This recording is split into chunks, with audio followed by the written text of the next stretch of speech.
Carter Allen, and I'm a newly elected councillor for Brixton Windrush. So any kind of hate crime is really abhorrent, and to think that people with learning disabilities are actually even more vulnerable to maybe answer back or have a voice to fight the hate crime. I think it should be spoken about more. I think it should be made visible. I think, people should see some case studies where it's been quite hurtful, and there should be a sort of zero tolerance policy, in my view, and that goes for cyber crime as well, because these things can be allowed to get away with where it's not really taken that seriously, or it seems like a little bit of teasing's too light a word, but you know what I mean, where it's not really taken seriously. So I think there needs to be zero tolerance rules against hate crime. When you got disability, people get treated different from the people where they think it's normal, because if you tell people you've got disability, they kind of distance themselves away from you. I think that I learned not to tell everybody, because if you tell them too much people, they turn funny. Sometimes, people laugh after people, giggle and take fun, you know what I mean? If they find out you've got learning disability, put a crime on them if they take advantage over us, and, you know what I mean, take advantage over people. They could even take advantage of you with your money as well. I was on the bus once and I got spat at. And they should do more about it.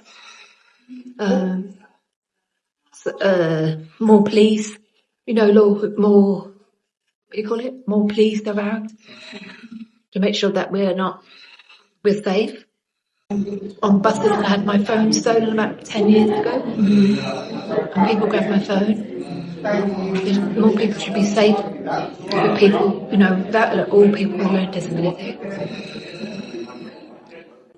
I don't like it, obviously, because I'm a disabled person myself. I think it's horrible, and I think the government should be putting more preventions in place to help prevent that as much as possible. Disability hate crime is like when people are being not very good with you. Mm-hmm. When people are being sort of rude, the government should be doing things right. They should help the people that have disabled people for not having hate crime. If the police find them with a weapon, they should get arrested. Because a lot of males and females are getting killed all the time, and it's not nice.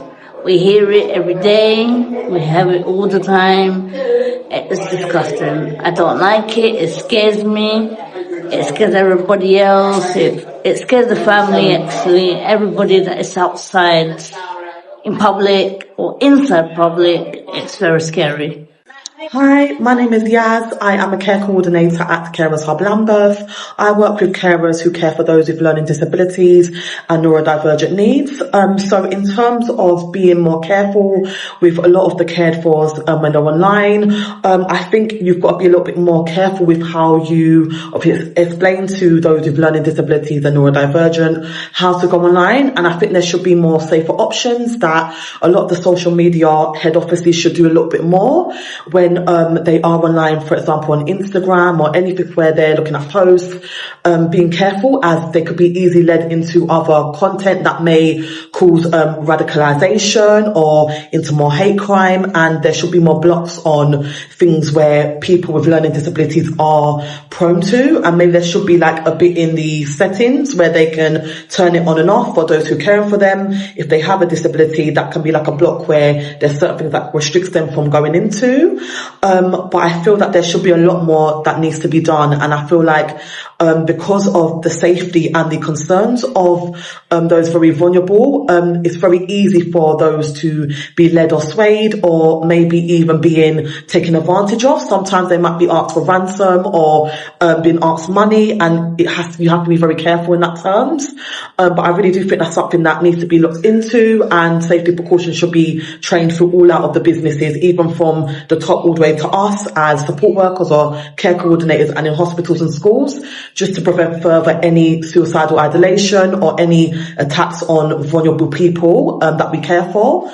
So yeah.